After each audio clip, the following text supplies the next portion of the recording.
Rais wa Marekani Bwana Donald Trump anasema kwamba uvumilivu wa Marekani kwa rais wa Urusi Vladimir Putin karibu utatoweka.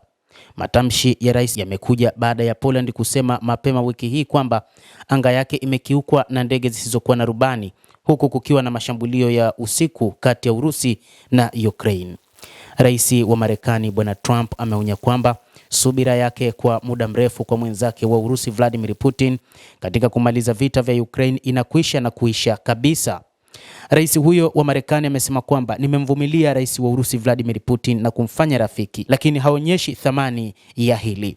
Itabidi tushuke kwa nguvu sana, ndio njia pekee, Trump alisema katika mahojiano ya TV kwenye kituo cha utangazaji cha Fox News, akiongeza kwamba hii itahusisha kupiga vikwazo vikali kwa benki na kuhusiana na mafuta na ushuru.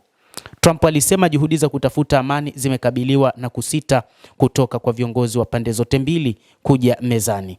Inashangaza, wakati Putin alitaka kufanya hivyo, Zelensky hataki. Wakati Zelensky alitaka kufanya hivyo, Putin naye hataki. Sasa Zelensky anataka na Putin ni alama ya swali, alisema rais huyo wa Marekani Bwana Donald Trump.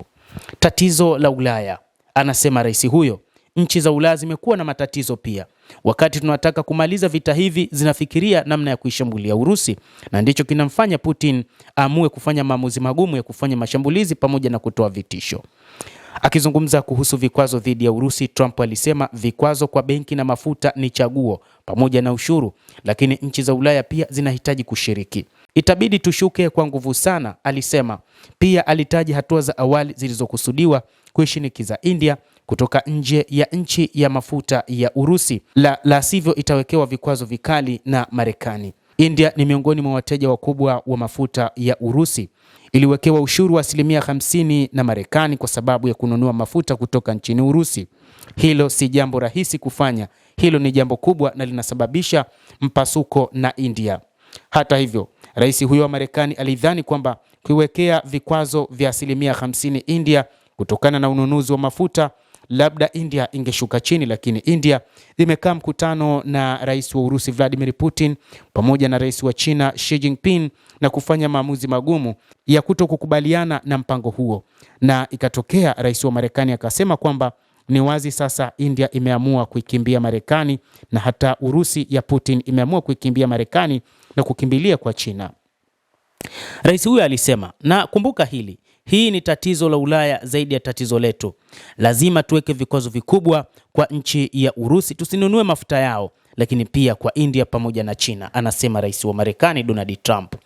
Matamshi ya Trump yalikuja baada ya Poland kusema mnamo Jumatano kwamba anga yake ilikuwa imekiukwa, na wizara ya ulinzi ya Urusi likanusha nia yoyote ya kulenga shabaha katika nchi ya Poland wakati wa mashambulizi hayo ambayo ilidai kuwa yalilenga makampuni ya kijeshi na viwanda vya Kiev magharibi mwa Ukraine. Hata baada ya hapo, baadhi ya ndege ziliruka kuelekea katika nchi ya Poland, lakini hakukuwa na mpango wa kufanya mashambulizi dhidi ya Poland. Endelea kutufuatilia mtazamaji, lakini usisahau kulike, usisahau kucomment na kusubscribe channel yetu hii ili upate habari hizi kwa mapana hapa The World News.